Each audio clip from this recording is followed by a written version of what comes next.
والأرض واختلاف الليل والنهار والفلك التي تجري في البحر بما ينفع الناس وما أنزل الله من السماء من ماء فأحيا به الأرض بعد موتها وبث فيها من كل دابة وتصريف الرياح والسحاب المسخر بين السماء والأرض لآيات لقوم يعقلون.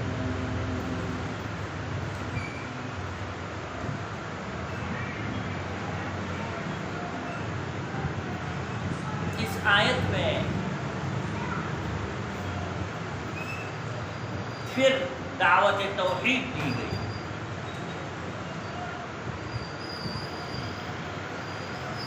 یہ دعوت توحید مشرکین مکہ کے لیے ایسی تھی کہ وہ کہتے تھے کہ بس ہمیں یہ سمجھ نہیں آتا. مشرکین مکہ کہتے کہ یہ کیسی توحید. اس لیے کل آپ کو بتایا کہ مشرکین مکہ کہتے تھے اجعل الآلہۃ الہا واحدا،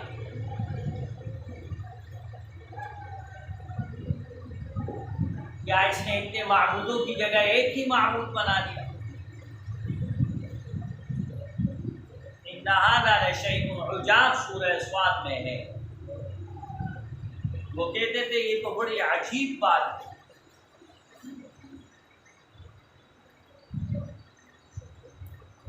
اس لیے دعوت توحید کے بعد آیت کے اندر توحید کے دلائل بیان کیے جا رہے ہیں.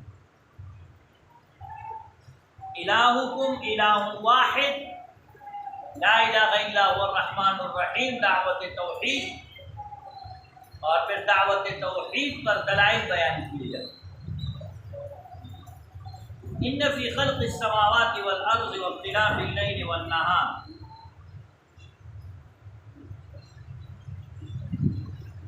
اس آیت کے اندر کائنات کی تخلیق اور اس کے نظم و تدبیر سے متعلق 7 اہم امور کا تذکرہ ہے. یہ صرف اسی آیت میں ہے، کسی اور آیت میں یہ نہیں. کائنات کی تخلیق اور اس سے متعلق اہم جو 7 امور ہیں اس کا تذکرہ اس آیت میں اللہ تعالیٰ نے. اور یہ پھر کسی اور آیت کے اندر ایسا تذکرہ موجود نہیں ہے تفصیل کے ساتھ. ان فی خلق السماوات والارض، نمبر 1 آسمان اور زمین کی پیدائش. 7 باتیں بتائی تھی، 7 چیزوں کا ذکر کیا اس میں. توحید پر دلیل دے رہے ہیں. دیکھو آسمانوں اور زمین کی پیدائش یہ اللہ تعالیٰ نے پیدا کیا. آسمان کی عظمت اور زمین کی وسعت، آسمان کی عظمت، بلندی، رفعت، اور زمین کی وسعت اور کشادگی، یہ بیان کے محتاج نہیں ہے. آدمی خود اپنی آنکھ سے دیکھے کتنی وسیع زمین ہے اللہ تعالیٰ کی، نہ ختم ہونے میں، اور کتنا بلند و بالا آسمان ہے تو اللہ تعالیٰ نے بنایا. تو نمبر 1 میں اس آیت میں تذکرہ کیا کہ آسمان اور زمین کی پیدائش.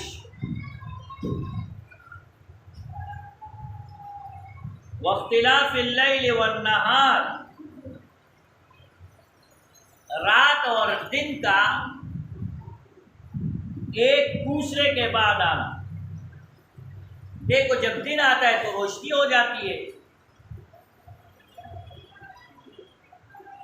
اور رات کو اندھیرا ہو جاتا ہے.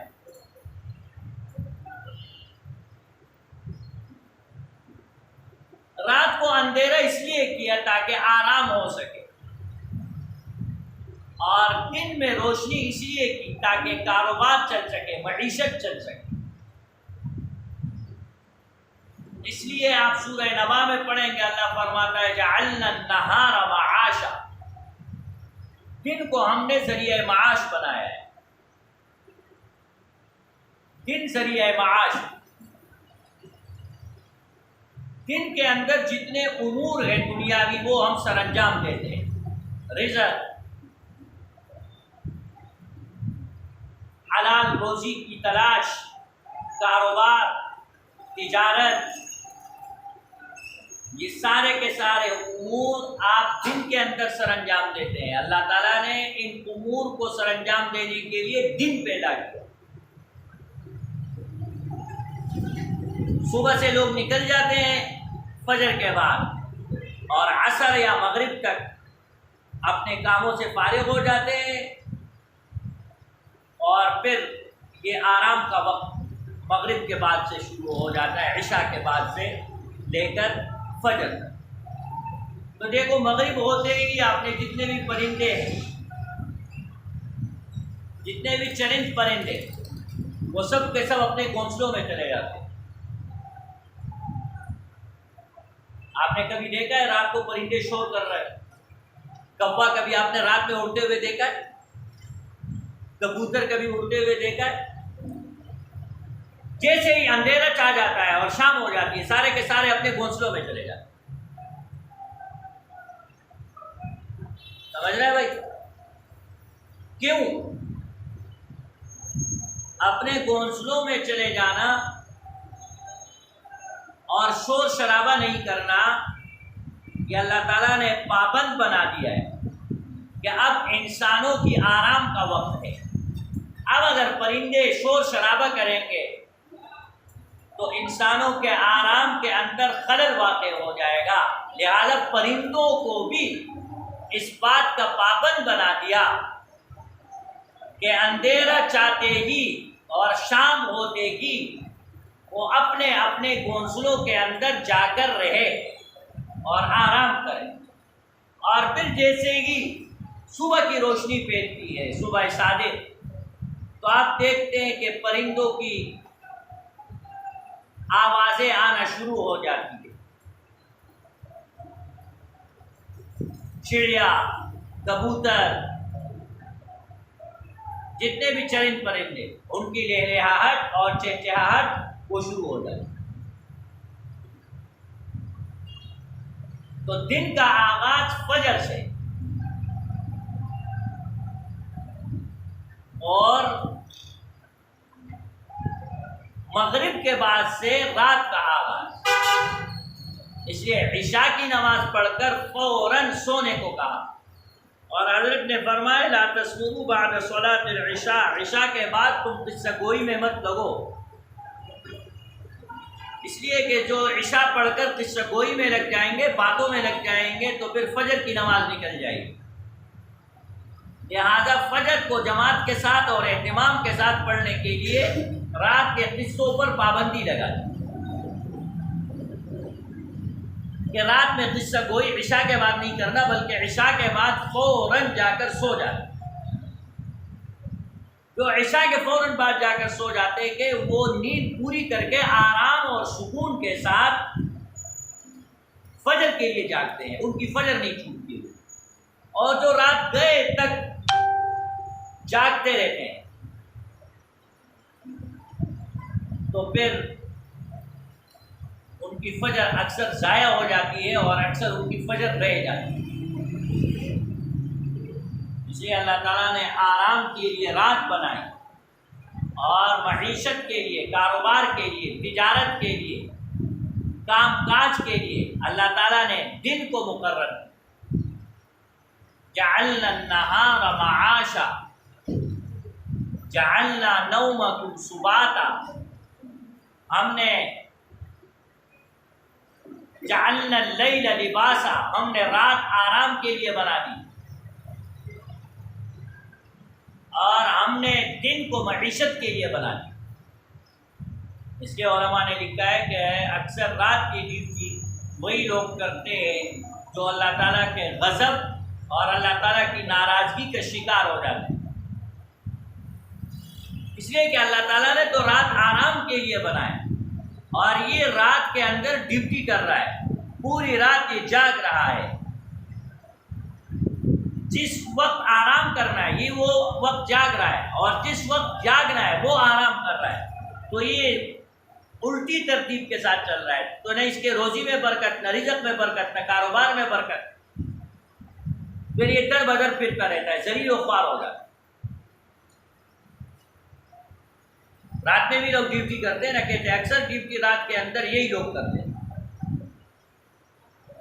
اور پھر جس کی جیسی نیت ہوتی ہے اس کے ساتھ ویسے ہی معاملہ اور برتاؤ کیا جاتا ہے۔ ہم اللہ تعالیٰ جیسے مانگتے ہیں، جیسے سوال کرتے ہیں، جیسے دعائیں کرتے ہیں، اللہ تعالیٰ اس کے مطابق ہم سے جو ہے وہ برتاؤ کرتے ہیں۔ ہم میں سے بہت سارے لوگ ایسے وہ کہتے ہیں کہ ہم دن میں ڈیوٹی نہیں کر سکتے، ہم رات کے اندر ڈیوٹی کریں گے۔ وہ اللہ تعالیٰ سے یہی مانگتے ہیں اور ان کو یہی مل جاتا ہے۔ اس لیے رات کی نیند وہ ان سے چھین لی جاتی ہے۔ اللہ تعالیٰ نے تو دن کو کام کے لیے بنایا اور رات کو سکون کے لیے۔ یہ کہتا ہے نہیں، میں رات کو ڈیوٹی کروں گا اور دن کو آرام کروں گا، تو کسی چیز میں بھی برکت نہیں رہتی، در بدر پھرتا رہے اور مختلف بیماریوں کا شکار ہو جاتا ہے۔ پہلے نمبر پر آیت کے اندر آسمان اور زمین کی پیدائش کا ذکر ہے، اور دوسرے نمبر پر رات اور دن کا ایک دوسرے کے بعد فوراً آیا۔ اب جیسے دیکھو یہ دن ختم ہو گیا تو اس کے بعد فوراً رات آنا شروع ہو جائے گی، سورج غروب ہو جائے گا، روشنی ختم ہو جائے گی اور اندھیرا چھا جائے گا۔ یہ سب اللہ تعالیٰ کر رہا ہے۔ اگر اللہ تعالیٰ چاہے تو دن ہی دن رہے، رات نہ آئے، اور اگر اللہ چاہے تو رات ہی رات رہے، دن نہ آئے۔ کوئی بھی پھر ایسا نہیں ہے جو رات کو دن میں تبدیل کر دے اور یا دن کو رات میں تبدیل کر دے۔ یہ سب کچھ کرنے والی ذات ایک اللہ کی ذات ہے۔ تو مشرکین کو بتا رہے ہیں کہ آسمان اللہ تعالیٰ نے بلند کیا اور زمین اللہ تعالیٰ نے بچھائی، تم زمین کی وسعت کو دیکھو اور آسمان کی عظمت کو دیکھو۔ پھر رات کے بعد دن اور دن کے بعد رات، یہ آپ دیکھو یہ کیسے اپنے اپنے مقررہ ٹائم کے ساتھ سورج اور چاند، دن اور رات آ رہے ہیں۔ یہ سب کچھ کرنے والی ذات اللہ تعالیٰ کی۔ جب یہ سب کچھ اللہ تعالیٰ کرتے ہیں تو پھر آپ اللہ تعالیٰ کو خدا کیوں نہیں مانتے، معبود کیوں نہیں مانتے؟ آپ اللہ تعالیٰ کے ساتھ کسی اور کو کیوں شریک کرتے؟ جب یہ سب کچھ کرنے والی ذات اللہ تعالیٰ کی ہے تو پھر عبادت بھی اللہ تعالیٰ کی کرنی چاہیے، پھر اللہ تعالیٰ کے ساتھ کسی کو شریک نہیں ٹھہرانا چاہیے۔ تیسرے نمبر پر اس آیت میں فرمایا وَالْفُلْكِ الَّتِي تَجْرِي فِي الْبَحْرِ بِمَا يَنْفَعُ النَّاسَ، سمندر میں کشتیوں اور جہازوں کا چلنا۔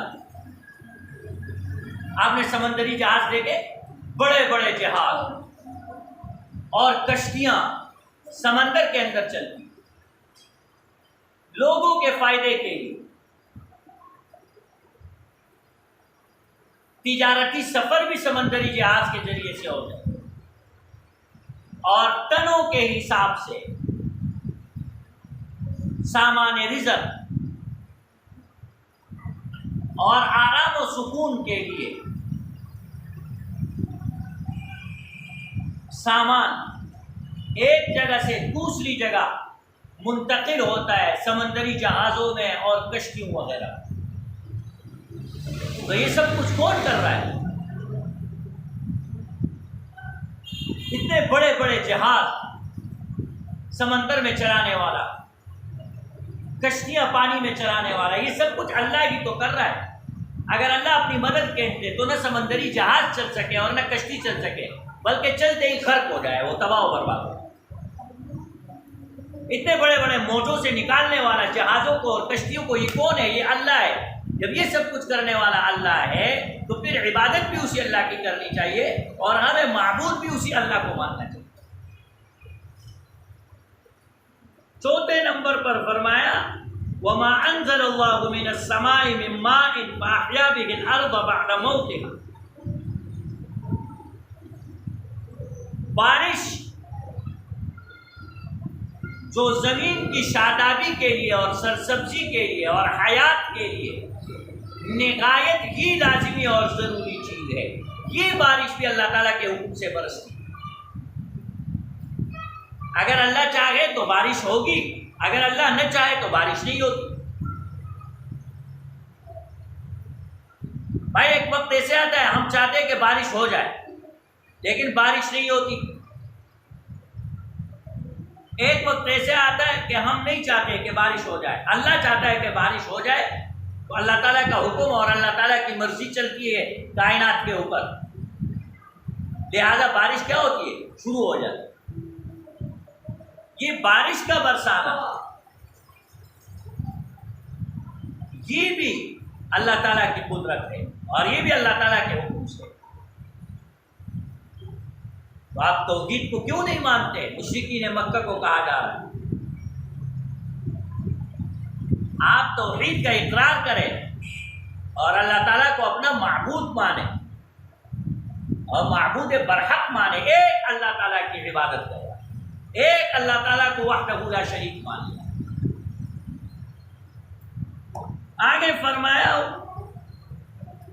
وَبَثَّ فِيهَا مِن كُلِّ دَابَّةٍ وَتَصْرِيفِ الرِّيَاحِ وَالسَّحَابِ الْمُسَخَّرِ، اور پانچویں نمبر پر فرمایا کہ ہر قسم کے جانوروں کی پیدائش جو نقل و حمل، کھیتی باڑی اور جنگ میں کام آتے ہیں، اور انسانی خوراک کی بھی ایک بڑی مقدار ان سے پوری ہوتی ہے، یہ پیدائش بھی اللہ تعالیٰ کر رہا ہے، ہر قسم کے جانوروں کی پیدائش، سواریوں کے کام آتے ہیں، بوجھ برداری کے کام آتے ہیں، سامان ایک جگہ سے لے کر دوسری جگہ چلے جاتے ہیں، یہ جانور ان کا پیدا کرنے والا بھی اللہ ہے۔ جب ان کا پیدا کرنے والا اللہ ہے تو پھر آپ اللہ کی عبادت کیوں نہیں کرتے اور اسی اللہ پر ایمان آپ کیوں نہیں لے کر کے آتے؟ وَالسَّحَابِ الْمُسَخَّرِ وَتَصْرِيفِ الرِّيَاحِ،